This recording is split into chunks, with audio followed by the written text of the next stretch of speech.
ધોરણ 4 વિષય ગુજરાતી. બધા વિદ્યાર્થીઓને ખાસ સૂચના છે કે તેઓ એરફોન લગાડીને સાંભળે, જેથી તેને સરખું સંભળાઈ શકે અને સરખું સમજી શકે. હવે એમાં છે આપણે પાઠ નંબર 10 મૂરખના સરદારો, અને એના લેખક છે જ્યોતિન્દ્ર દવે. હવે મૂરખના સરદારો, તો આપણે અકબર બિરબલની વાર્તાઓ ઘણી બધી સાંભળી જ છે, તો એમાંની પણ આ પણ એક જ વાર્તા છે, તો આપણે એ સાંભળીએ અને શીખીએ. એક દિવસ અકબરે બિરબલને પૂછ્યું, મને એવો વિચાર આવ્યો કે ચતુર માણસો તો મેં બહુ જોયા, પણ મૂર્ખાઓને બહુ ઓછા જોયા છે. હોશિયાર માણસો તો એ બોલે ચાલે તે પરથી પકડી શકાય, પણ મૂર્ખાઓને ઓળખવા શી રીતે?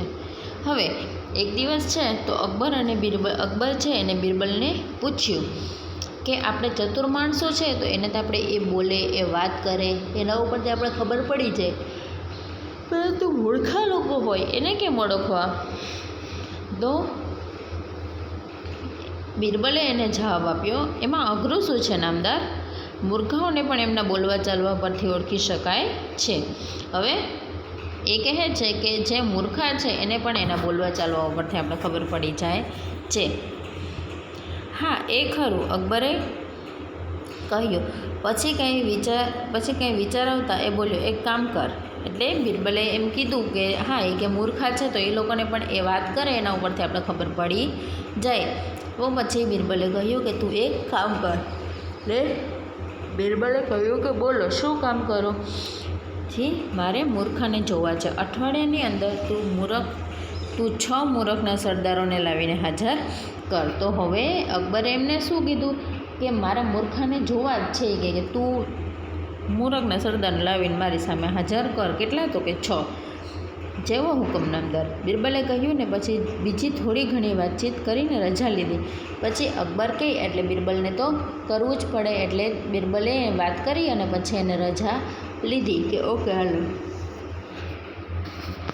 બિરબલે અનેક માણસોના સંપર્કમાં આવ્યો, એટલે કેટલાક મૂરખ પણ હતા. તે પણ એમના કોઈ મૂરખનો સરદાર કહી શકાય એવો ન હતો, પણ એણે શહેરમાં મૂરખના સરદારોની શોધમાં ફરવા માંડ્યો. હવે બિરબલ છે તો એ તો બધા નગરમાં શહેરમાં બધે ફરતો, એટલે એને તો ખબર જ હોય કે કોણ ક્યાં માણસ રહે છે, પરંતુ એમાંથી એવો માણસ ન હતો કે જેને એ મૂરખનો સરદાર કહી શકે, એટલે કે સૌથી મોટામાં મોટી મૂર્ખાઈ કરતો હોય એને મૂરખનો સરદાર કહેવાય. તો એવો એક માણસ હતો નહીં.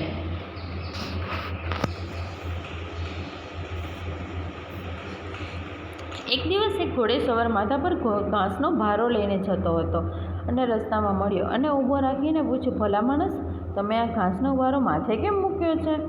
હાથથી ઘોડાની લગામ ઝાલી છે, એટલે બગલમાં રાખી શકાય એમ નથી, તેથી માથે મૂક્યો છે.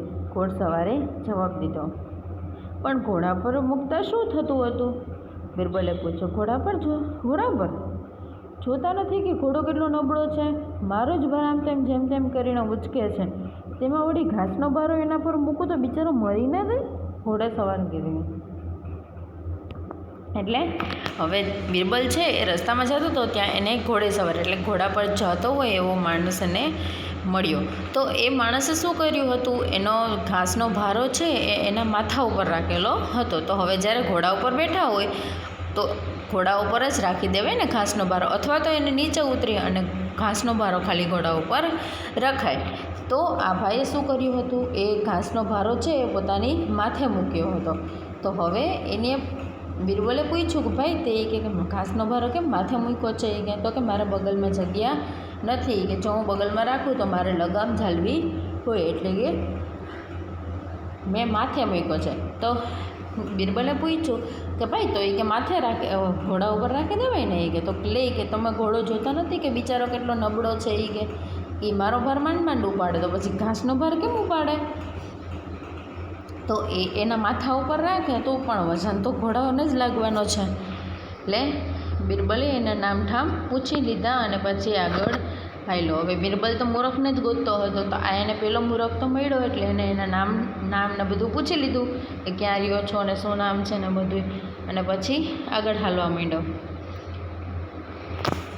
પછી એક ભાઈ હતા, ભાઈ મને બેઠો કરો, ભગવાન તમારું ભલું કરશે, કાદવમાં પડેલા એક માણસે બૂમ મારીને કહ્યું. બિરબલ એની સામે જોયું. 2 હાથ પોળા કરીને એ કાદવમાં પડ્યો હતો અને એની મેળે બેઠો થઈ શકે એમ હતું, તોય એને બેઠવાનો થવાનો પ્રયત્ન કરતો ન હતો. બિરબલે પૂછ્યું, તમારી મેળે બેઠા થવા એમ નથી?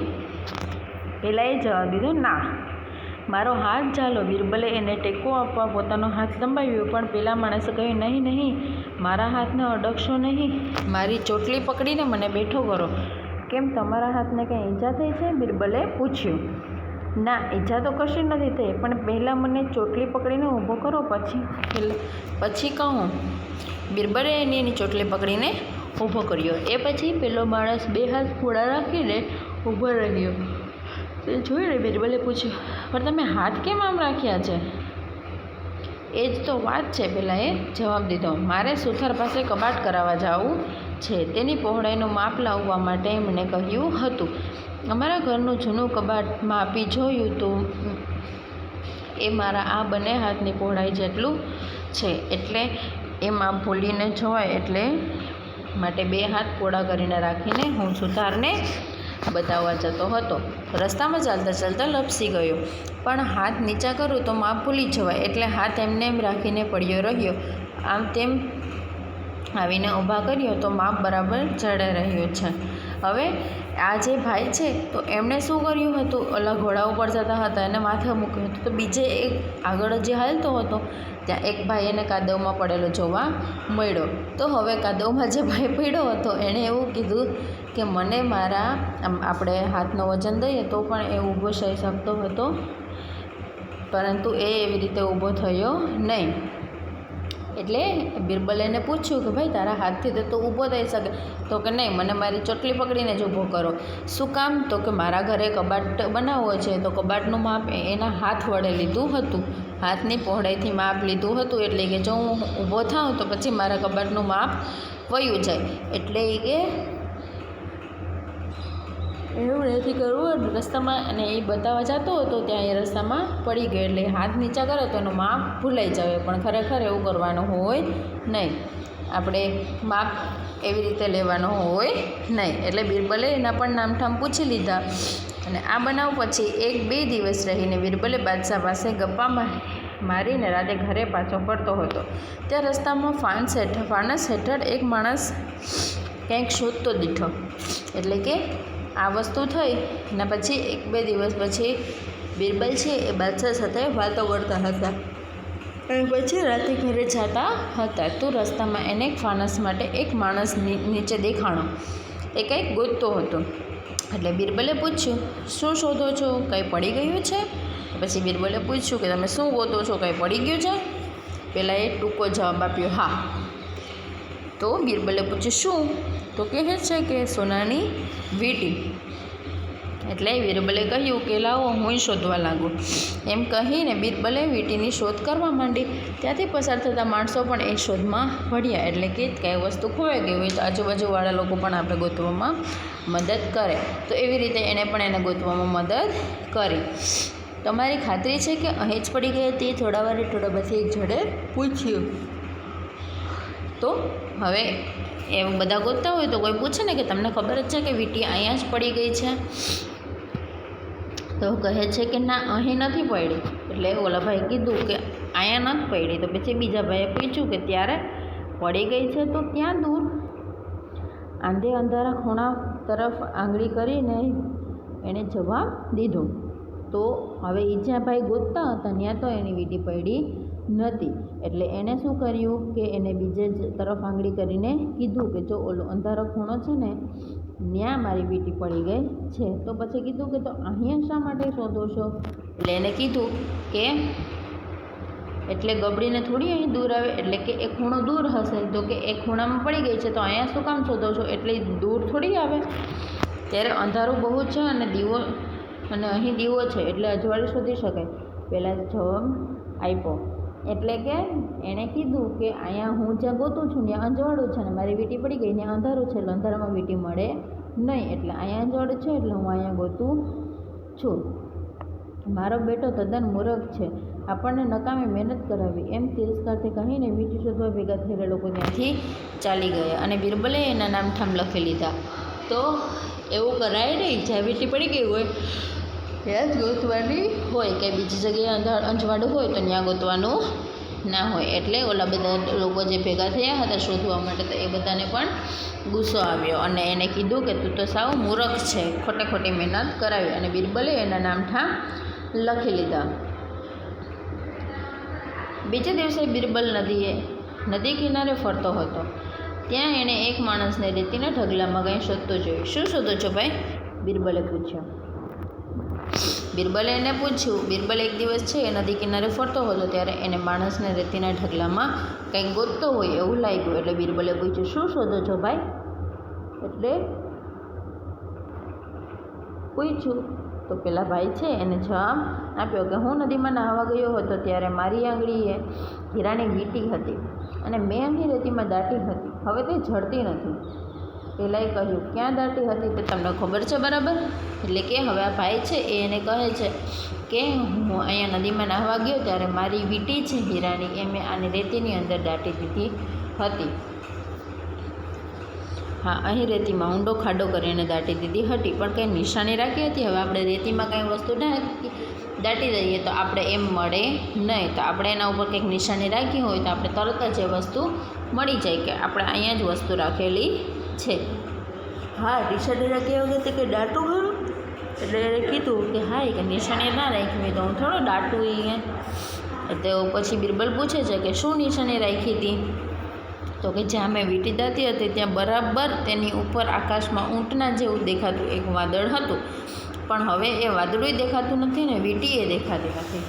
પેલા એ નિરાશ થઈને કહ્યું. તો હવે એ ભાઈને કીધું કે તમે કંઈ નિશાની રાખી હતી? તો એ ભાઈ શું નિશાની રાખી હતી? તો કે જ્યાં વીંટી દઈ હતી એની ઉપર જ એક ઊંટના દેખાતા જેવું વાદળ હતું. તો આપણે હવે જ્યારે એવી નિશાની કોઈ દી રખાય નહીં, કારણ કે વાદળ છે એ તો આગળ હોયું જોઈએ. બિરબલે એના નામઠામ પૂછીને લખી લીધા. અકબરે આપેલી મહેલત પૂરી થઈ એટલે દરબારમાં જઈને ઉપર ગળાવેલ ચારેય જણના નામઠામ આપી અને અકબરે સૌને બોલાવીને મંગાવવા કહ્યું. આપે માગેલા મૂરખના સરદાર આ રહ્યા નામદાર, પણ આ તો 4 જ છે, મેં તને 6 લાવવાનું કહ્યું હતું. અકબરે કહ્યું. એટલે આ બધાને હાજર કર્યા. ત્યારે અકબરે પછી કીધું કે આ તું લઈ આવ્યો એ તો 4 જ મૂરખના સરદાર છે ને મેં તો તને 6 લાવવાનું કહ્યું હતું. નામદાર 6 એ 6 હાજર છે, બિરબલે જવાબ આપ્યો. એટલે બિરબલે એને કીધું કે 6 એ 6 જણા હાજર જ છે, આ તો 4 દેખાય છે, બાકીના 2 ક્યાં છે? એટલે અકબરે એને પૂછ્યું કે આ તો 4 જ જણા દેખાય છે, બીજા 2 ક્યાં છે? એટલે બિરબલે કીધું આ 4 તો આપ નામદારે જોયા, 5મો હું.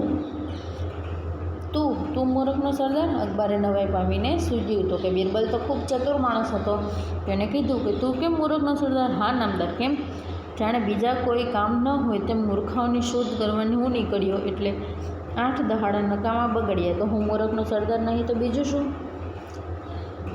એટલે કે જાણે કંઈ કામ ના હોય એવી રીતે આ ખાલી મૂરખના સરદારોને ગોતવામાં મારો દિવસ બગાડ્યા, એટલે કે એ પણ મૂરખનો સરદાર જ કહેવાય. અને છઠ્ઠો નામદાર, કસૂર માફ કરજો, પણ રાજકાજના બીજા અનેક કામો પડતા મૂકીને મૂરખના સરદારોને શોધીને દરબારમાં આણવાને મને હુકમ કરનાર છઠ્ઠો મૂરખનો સરદાર બિરબલે કહ્યું. એટલે તો હું અકબરે કહ્યું. એટલે કે અકબરે એને કીધું કે એક તો બીજો તો કે આપણે જ્યારે રાજા છે તો એને આપણે ગમે કેવું હોય તો આપણે એને તરત કહી શકીએ નહીં. એટલે એને પહેલાં શું કીધું કે મને માફ કરજો, પણ તમે રાજપાટના આટલા બધા કામ મૂકી અને તમે મૂરખના સરદારોને ગોતવાની જીદ કરી, એ તમે પણ એક મૂરખનો સરદાર જ કહેવાય. હા નામદાર, આપણે બંને હું મૂરખ શોધવા માટે ગયેલો તો મૂરખ ન આપે તો શોધવા મોકલ્યા આપ. એટલે બિરબલે કહ્યું કેટલું ગુમાન, બાદશાહનું અપમાન, બિરબલને સજા થવી જોઈએ, ગરબડ નહીં. અકબરે હસીને કહ્યું બિરબલ સાચું કહે છે. એને ટકોર કરીને પણ મને ખરી વાતનું ભાન કરાયું. મૂર્ખાને વિચારવામાં અથવા મૂર્ખાઓને શોધવામાં વખત બગાડ્યો એ પણ મૂર્ખાઈ નહીં તો બીજું શું હતું?